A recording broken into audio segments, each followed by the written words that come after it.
Well, the mythical episode 10 has finally happened. As predicted, I took some time away while getting readjusted to all the classes I was taking, but I kept playing this game, of course, so I have a ton of cool progress to report back with. I wanted to make this before the Modern Warfare Remastered hype takes full control. I think I'll make a separate video about that. The campaign will be here in just a couple days on the 5th of October. Well, I didn't record nearly as much of this game as I did when I was putting together weekly adventures, and that's good. I'm glad I don't have 3 weeks of detailed footage to try to cram into one video. I think it'll be fun to fast forward for once. I've evolved a ton of new things, and I have made a ton of progress. My team looks completely different than it did back then.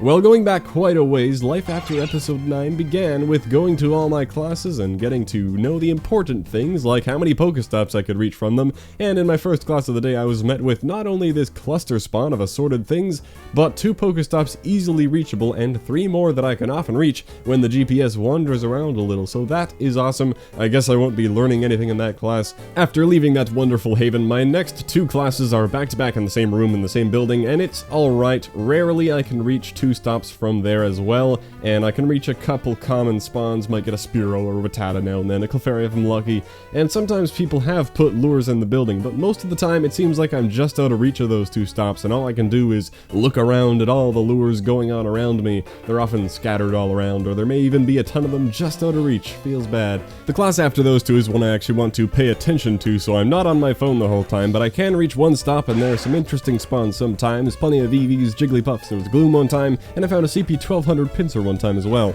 The final class also has some good spawns sometimes, and I can reach 1 or 2 stops depending on how the GPS is feeling. Although not many lures used in here, I get to spend the whole time looking longingly out at all that going on outside. So it was cool to get to know what I could reach from where. I think I got pretty lucky. I went back to that Queen Elizabeth triple lure a couple times since that isn't a hardship anymore now that I can bus everywhere with ease, and I got enough to do another big lucky egg evolution. Those are what really give you another big step forward in this game, both because you gain a ton of XP to help you level up, and because I usually get a new wave of some useful, stronger Pokemon I can use in battles. I was planning to get a few new things like Gengar and S0ur. I could have gotten some other new registers by evolving a Machop and an Oddish, but I would not have had enough to make it all the way to the final stage, so there's not much point in doing it early, since I might hatch or catch a better one that I would have liked to evolve over the one I already chose, if that makes sense. I was also pretty close to some other evolutions, like 1 Seal away from Dugong and 1 Slowpoke away from Slowbro, but I already had a ton of stuff to evolve, so I can save those for the next one.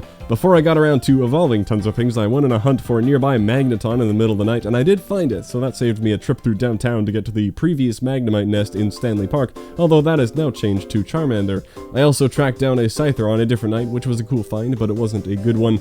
Here are these Eevees. Unfortunately, the 96% one is the lowest of the 3, but I have 3 more chances at something that isn't another Flareon here. Well, let's get into some of the interesting ones. Here's a 96% Caterpie I figured I'd evolve all the way into Butterfree, and Bug Bite Signal Beam. 2 bug moves, good for taking on an Executor, but no Bug Buzz, that's unfortunate. I figured I'd evolve my best Pidgey all the way to Pidgeot as well, since the only Pidgeot I have is the CP200 trash I caught in the wild a long time ago. CP672, that's actually the exact same thing as a Pidgeotto I already have. Well, alrighty then. And Wing Attack Air Cutter, not good. Spamming Wing Attack is better than using Air Cutter, I think. What you really want to see there is the Hurricane, of course. Here's the best Clefairy I had. This should be much better than the 900 one I caught in the wild.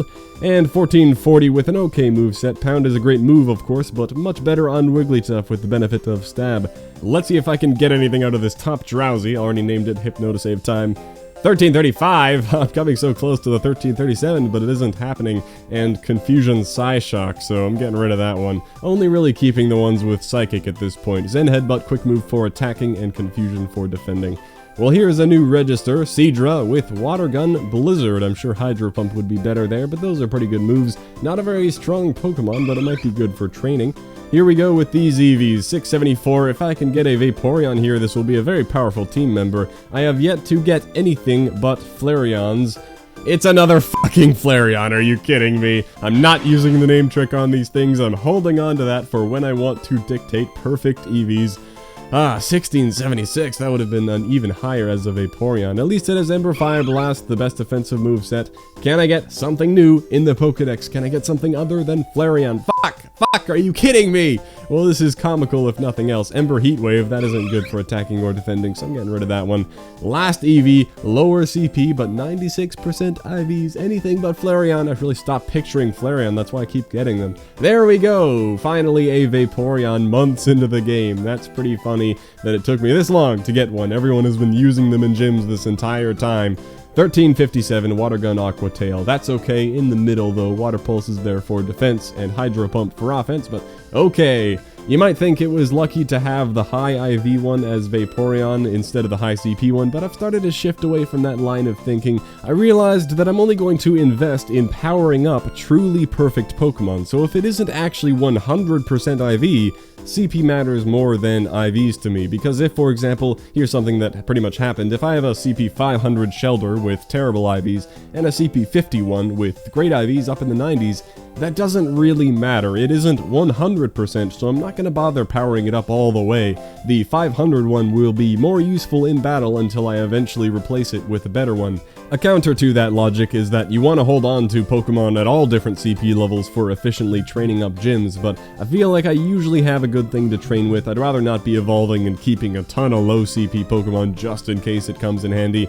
Anyway, finally having a Vaporeon is nice. Well, here we go with maybe the coolest evolution here. I feel like this is a waste because there's nothing special about this Haunter, but I feel confident in my ability to refill on Ghastly Candy. They aren't exactly easy to find, but they aren't too rare. I'll get this registered in the Pokedex, and then I'll save up candy forever until I have a good one to invest in. That'll be my strategy for all the uncommon to rare Pokemon. Evolve it one time for the Pokedex, and then stockpile candy after that. I'll keep using the commons for evolution XP.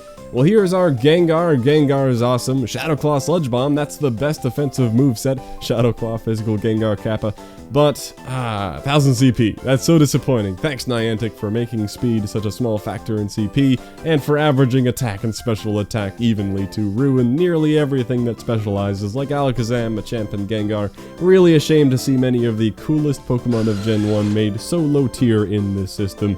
Well, after all those evolutions I listed on the Pidgeecalc, the adventures continued. I finally found the Rhyhorn at that consistent spawn location I tried to find back in episode 6. I also hit level 24 walking around on campus thanks to this interesting Pokestop where I got every item except for a Super Potion, and not counting the things I hadn't unlocked yet, like Max Arrives and Max Potions. Here's a Staryu hatch, although I haven't been recording most of the egg hatches. It's just a big extra step to make sure the laggy, annoying, crashing screen recording software is open when I hatch an egg. So instead of trying to record them all, I named every egg hatch with a symbol, and I'll take a look at all of them at the end.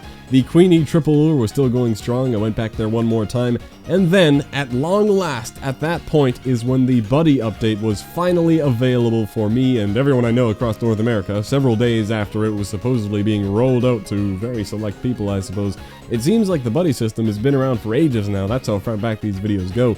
Well, I knew who my buddy was going to be, the 100% IV Vulpix that I hatched, and desperately needed 40 candy to evolve, with no reliable way to get that. Vulpix 100 is a terrible name though, and I needed a better one. Nope, cliche. Also cliche. Same cliche. It would be easy to pick a frequently used name off the internet and call it Firefox or something, but it's much more rewarding to use one that not many other people use. I'll go with Vendetta. You see, this is a truly masterful nickname. It has many meanings. First, just the fact that there's some alliteration there, Vendetta the Vulpix, sounds good. Next, there's simply the definition of Vendetta, of vengeance, and the Pokedex entry for Ninetales in several games mentions how it is very smart and very vengeful. After that, there is the reference to the film V for Vendetta, which is inspired by the gunpowder plot, which is a very fiery sounding thing, as well as being linked to Guy Fawkes, which sounds kinda like the animal fox, doesn't it? Which is exactly what the Vulpix is. Haha, I'd like to see you try to come up with a nickname with more meanings than that while still sounding like a decent nickname. Anyway, I also made that star icon my official icon to indicate something with 100% IVs, so I don't have that ugly 100 tacked on there. Well, we have a buddy now. At some point after that update, people were talking about how spawn rates were improved again for rares, and from my experience, I would have to agree. I saw a nearby Grimer for the first time ever, and I was able to catch a wild Vulpix to help out with all the walking I had to do, and the next day I found an Alakazam in the bus loop where I get off on campus, usually just a Nidoran there or something like that. The Alakazam was terrible, of course, but I was able to catch it, and that saves me a lot of Abra candy collection just for the Pokedex register.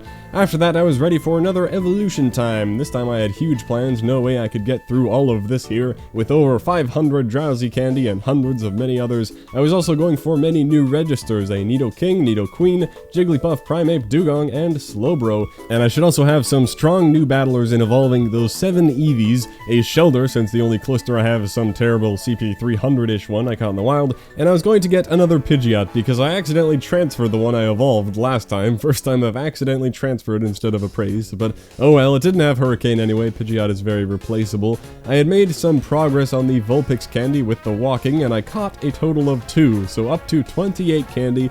Yep, one day. I also caught another Dratini so I can get rid of my old one. Still only 15 candy after all this time.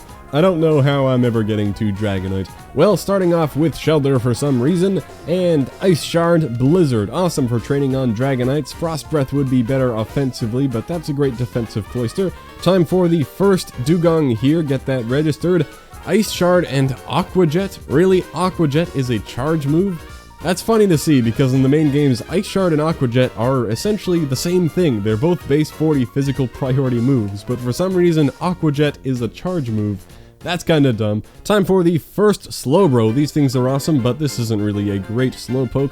Confusion Ice Beam. Maybe another useful thing for Dragonite, but not that great there. First Primeape time, getting all these Pokedex registers. Karate Chop, Cross Chop. I think Low Kick is the better quick move, but that's pretty good. Time for a Jigglypuff. These things are crazy good. Stab, Pound, Hyper Beam is the best moveset in the game. And we get neither. Feint Attack, Dazzling Gleam. Worst attacking set, but the best defending one. Not that I'll be leaving this thing in any gyms.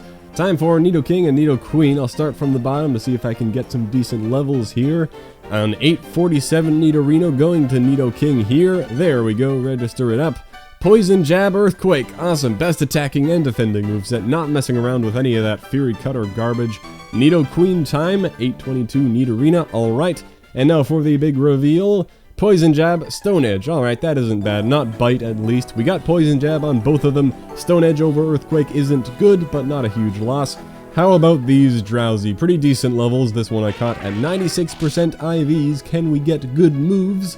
Confusion Psyshock. Ooh, might get rid of that one now. Confusion Shadow Ball. Ooh, gross. Getting rid of that one for sure. I guess I'll check out this Krabby, but every Kingler is trash.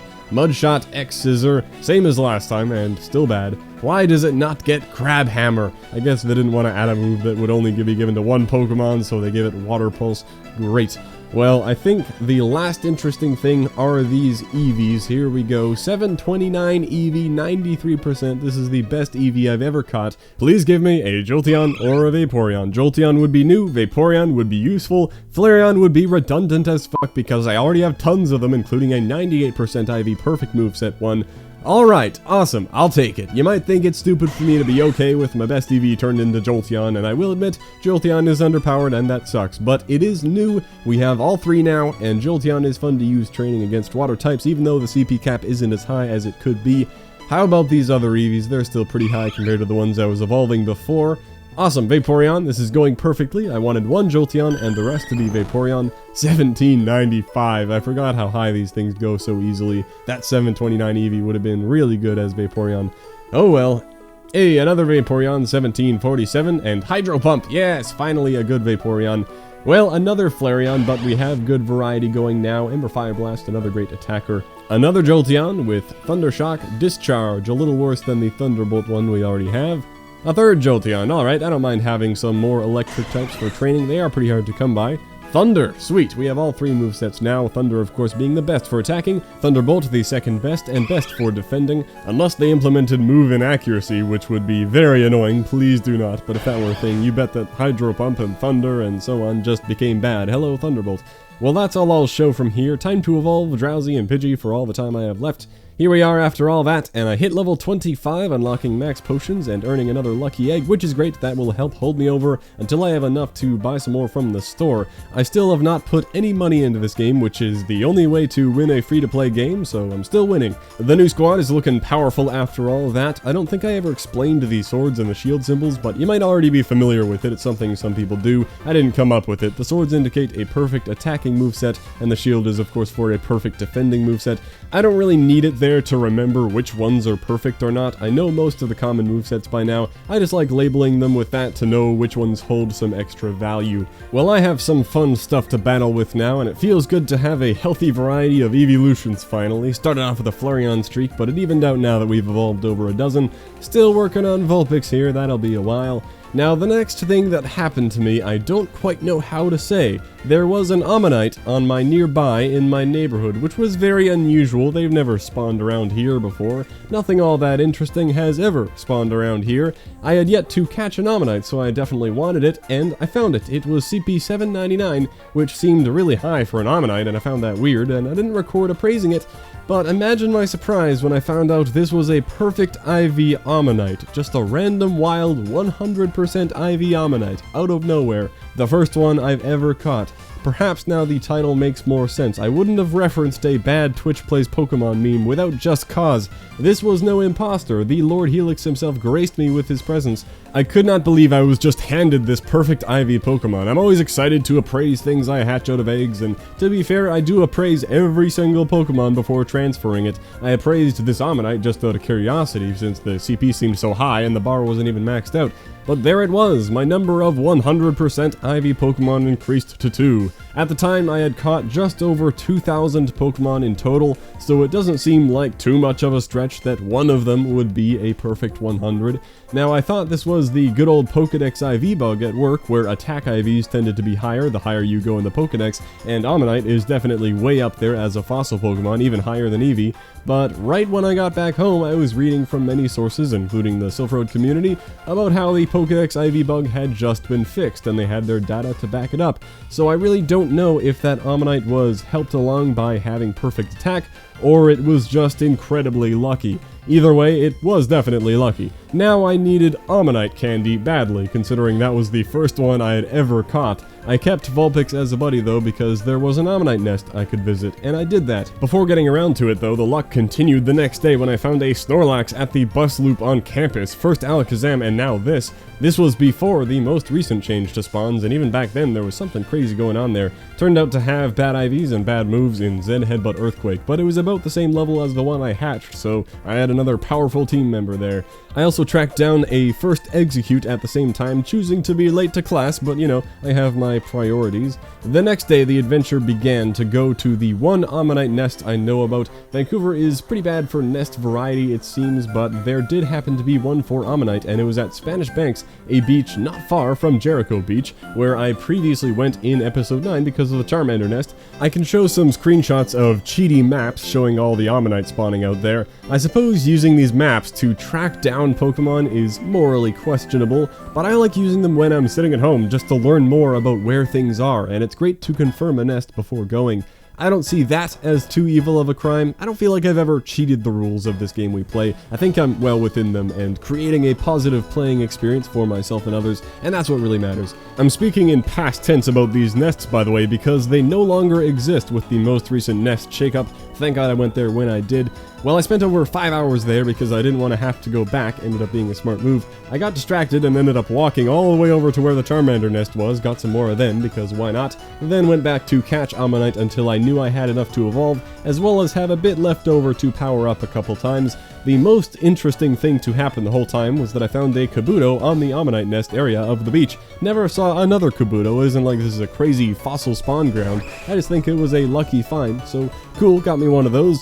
And now, with the buddy system, catching one of a rare Pokemon is very important because even if I never find another Kabuto, I will be able to evolve it someday. Not that I plan on walking with Kabuto, but it's there as a backup plan. Well, I can skip to the aftermath of that day trip. I already transferred everything except for the Charmander and the Ammonite since that was the highlight. It did not come easy, but I definitely boosted my supply of Charmander candy, and the Ammonite venture was a success. I had enough to evolve the perfect Ammonite, Kinda funny that I've been working with my Vulpix for so long. I really thought that would be the first perfect Eevee evolution, and then Ammonite comes out of nowhere and I go collect enough candy to evolve it. Well, I had tons of Pidgey candy still because I never get through evolving them all, so I could use another lucky egg and make it happen. I'll also be able to evolve an Oddish all the way to Vileplume, and a couple other interesting things. Well, here is the big moment. The thing is, Amistar has a wide range of movesets, and it can be pretty crappy, with Mudshot Ancient Power being only 58% as good as the Water Gun Hydro Pump. I was mentally prepared for Ninetales. With Ninetales, the difference between even the worst and the best moveset is not that large. Feint Attack Heat Wave, which sounds kinda bad and would suck to get, isn't even that underpowered. Amistar, on the other hand, could really get screwed over by a bad moveset here, so we'll just have to roll the dice and find out, even though I'm sure this moveset is somehow predetermined by trainer ID and whatever. There we are, Amistar registered in the Pokedex. Water Gun Rock Slide. That is pretty good. I can breathe a big sigh of relief with that one. At first I didn't see Hydro Pump and that was disappointing, but actually this is a very good moveset. Second best defensively and the best defensively if you take away the 3 variants with Rock Throw as a basic move, as that has been removed from the game.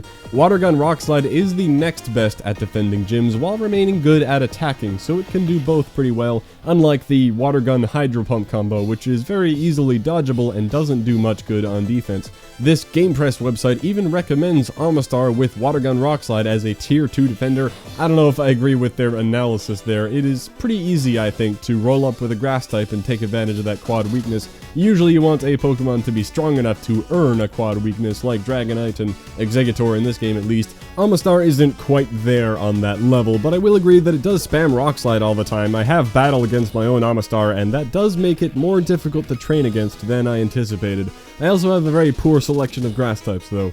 On offense, Amistar is great at taking down Arcanines, quad resisting the fire, and hitting back with 2 super effective stab moves, and if I ever come across a Charizard in the gym, that thing is going down immediately to the Rock Slide. Oh, and if I ever come across a Moltres or an Articuno at some point down the line, I'm sorry, Valor and Mystic, but you are both falling to the likes of Amistar here. I'm resisting all those stab moves and firing back a quad effective Rock Slide. Too bad Zapdos doesn't have a quad weakness. It's almost like Zapdos is objectively the most powerful of the trio. It's almost like that's why I chose this team. No regrets too, being the underdog is fun. Anyway, there's Amistar, and that's very exciting to me. Couple more interesting evolutions here, gonna get this Oddish all the way up.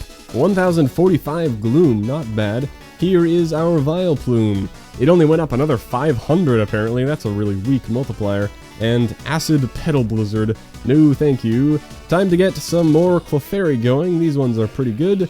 1476 Zen Headbutt Dazzling Gleam, the best defensive moveset I believe. Another 1488, and the same thing again, got a couple of defensive Clefable I suppose.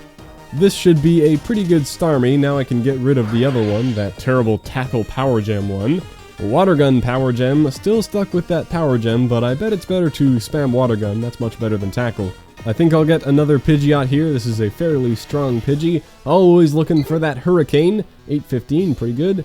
And 1402, but Wing Attack Air Cutter again, never get the Hurricane. Well, time for a bunch of boring evolutions. All done now, I've been checking some IVs and labeling movesets. Vulpix here is getting close. Got another good Bug Bite Bug Buzz Venomoth that I didn't bother recording, and I finally got the Zen Headbutt Psychic Hypno from a high CP Drowsy. For all the Drowsies I evolve, I get the Defensive Confusion way more than Zen Headbutt. Now we come to the mighty Helix, and I get to do something I've wanted to do for a long time. The last time I powered something up had to be me being stupid powering up a random hunter that I evolved for no reason, and before that, it was me being stupid powering up my starter with the 3 candy I had. Other than that, I can't think of a time, but I finally get to right here, right now. I almost forgot what that looked like. There we go, increased that CP. In the end, up to 1659. The candy cost went up to 4, and it looks like we can power up at least one more time at our current level if I had the candy. I'll have to get around to that, although the nest is now gone. The nest shakeup has not been great around here. The Ammonite seems to now be Geodude. The Charmander at that beach went to Seal. The Onyx in Queen Elizabeth, which I thought I wanted gone, I was waiting for that to be re-rolled. Surely it couldn't be any more annoying. But I think it's actually a Caterpie nest now. How depressing is that? Stanley Park, which is through downtown, is now filled with Charmander instead of Magnemite. but that's quite the trip to go out there. I don't have the time to set aside right now for that. One of the only positive changes is that there's a field on campus that seems to now spawn Growlithe somewhat consistently. It seems like a nest, but it's a pretty slow one, maybe like about 4 per hour there. At least seeing more rare and interesting spawns in general has been fun. I do believe they have increased those once more, and the new spawn points have been favorable overall. Well, I would say that Helix here has been the main focus of my attention recently, and with this video, I have only a few more clips to show. This here was pretty crazy. I was helping my wonderful mother with some errands when I saw a nearby Dragonite silhouette. What are the chances? I would bet only a few Dragonites spawn in Vancouver each day, and we weren't in a rush, so we stopped to find it, and find it we did. It turned out to be a fail CP649, but I didn't mind catching it for the register. I found out it was farther away than I thought with that first throw, adjusted for that, and...